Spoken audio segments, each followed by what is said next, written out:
एक इंजन बिना किसी डब्बे के 20/3 मीटर प्रति सेकंड की चाल से चलता है। ट्रेन की गति में कमी इंजन से जुड़े डब्बों की संख्या के वर्गमूल के अनुक्रमानुपाती है। यदि केवल 4 डब्बे इंजन से जुड़ता है तो इसकी चाल 50/9 मीटर प्रति सेकंड है। ज्ञात कीजिए एक इंजन अधिकतम कितने डब्बे खींच सकता है। तो इस प्रकार का प्रश्न देखिए अत्यंत महत्वपूर्ण है और इसको हम बहुत आराम से डिटेल से समझाने का प्रयास करेंगे। यहाँ पर देखिए कहा गया है चाल में जो कमी का मान है, कमी को हम नीचे की दिशा में तीर से शो कर रहे हैं। यह डिब्बों की संख्या मान लेते हैं n है, तो n के वर्गमूल के क्या है यहाँ पर अनुक्रमानुपाती दिया गया है। अब यहाँ जो है बराबर करेंगे तो चाल में कमी का जो मान है वह बराबर हो जाएगा। अनुक्रमानुपाती के चिन्ह को हटाते हैं तो कोई कांस्टेंट लाते हैं, मान लेते हैं कांस्टेंट के है, तो यहाँ पर के अंडर रूट क्या हो जाएगा, n हो जाएगा। अब इसके बाद देखिए हम क्या करेंगे, जो यहाँ पर 4 डिब्बे जोड़े जाते हैं तो यहाँ पर चाल कितनी हो जाती है, 50/9 हो जाती है। तो हम क्या करेंगे, यहाँ पर चाल में कमी निकालेंगे। क्या करेंगे, सबसे पहले आप चाल में कमी निकालेंगे। तो चाल में देखिए कमी क्या हो जाएगी, चाल में क्या करना है, आपको कमी निकालना है।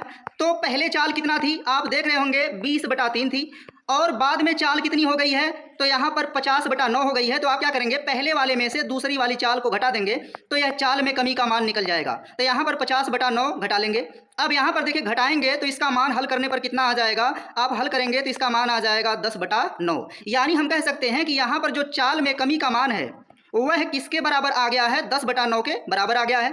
तो यहाँ से हम क्या कर सकते हैं, आप पहले के का मान निकालेंगे और यहाँ जो डिब्बे लगते हैं प्रारंभिक स्थिति में उनकी संख्या कितना है, 4 दिया गया है। तो यहाँ से हम क्या करेंगे, ये जो मान दिया गया है इसमें रख करके पहले के का मान निकालेंगे। तो चाल में कमी का मान कितना है, 10/9 दिया गया है। चाल में कमी कितना है, 10/9 है, और यहाँ के है, और यहाँ n मतलब जो कमी कर रहे हैं वह डिब्बों की संख्या n का मान कितना हो रहा है, 4 हो रहा है। तो यहाँ क्या करेंगे, अंडर रूट आप 4 ले लेंगे। अब यहाँ पर हल कर लेंगे तो k का मान कितना आ जाएगा, हल करेंगे तो k का मान आ जाएगा 5/9 आ जाएगा।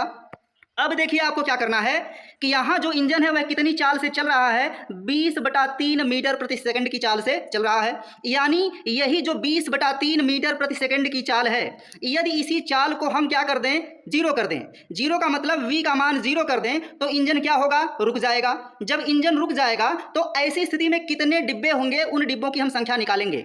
यानी मान लीजिए कि जो है जीरो चाल तब होती है जब जो है n का मान कितना होता है, 10 होता है। इसका मतलब यदि हम 10 में से एक भी डिब्बा कम करेंगे तो चाल का मान जीरो से क्या होगा, बढ़ जाएगा, और जब बढ़ जाएगा तो रेल क्या होगी, गतिमान हो जाएगी, और वहां पर डिब्बों की संख्या भी अधिकतम रहेगी। तो चलिए अब हम प्रश्न को हल करते हैं। तो यहाँ पर देखिए क्या करना है, अधिकतम डिब्बा के लिए आप क्या करेंगे, पहले चाल को जीरो करेंगे। तो न्यूनतम चाल का मतलब आप क्या करेंगे, v जीरो करने के लिए 20/3 का मान रखेंगे। तो यहाँ पर देखिए आप इस समीकरण का प्रयोग करेंगे तो न्यूनतम चाल यहाँ पर कितना करना है, आपको 20/3 करना है, बराबर के का मान देखिए पता है, के का मान कितना दिया गया है, 5/9 दिया गया। तो आप क्या करेंगे, यहाँ पर 5/9 पुट कर देंगे।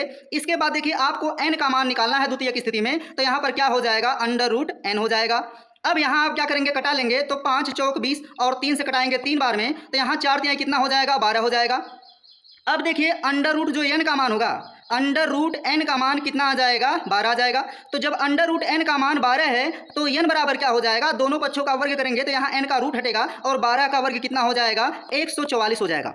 मतलब क्या है कि यदि जो ट्रेन है वह 144 डिब्बों को ले जाएगी तो चाल क्या होगी, जीरो हो जाएगी। इसका मतलब ट्रेन चलेगी नहीं। तो हम क्या करेंगे, 144 में से यदि एक डिब्बा कम कर देंगे तो ऐसी स्थिति में ट्रेन क्या हो जाएगी, गतिमान हो जाएगी, और डिब्बों की संख्या भी क्या होगी, अधिकतम होगी। इसलिए यहाँ पर अधिकतम डिब्बों की संख्या निकालने के लिए आप क्या करेंगे, जो यहाँ पर 144 अधिकतम डिब्बों की संख्या है इसमें से एक घटा देंगे तो यहाँ पर अधिकतम डिब्बों की संख्या आ जाएगी। तो यहाँ 144 में से एक घटाएंगे तो कितना आ जाएगा, 143 आ जाएगा। अतः यहाँ पर आंसर ऑप्शन बी सही हो जाएगा।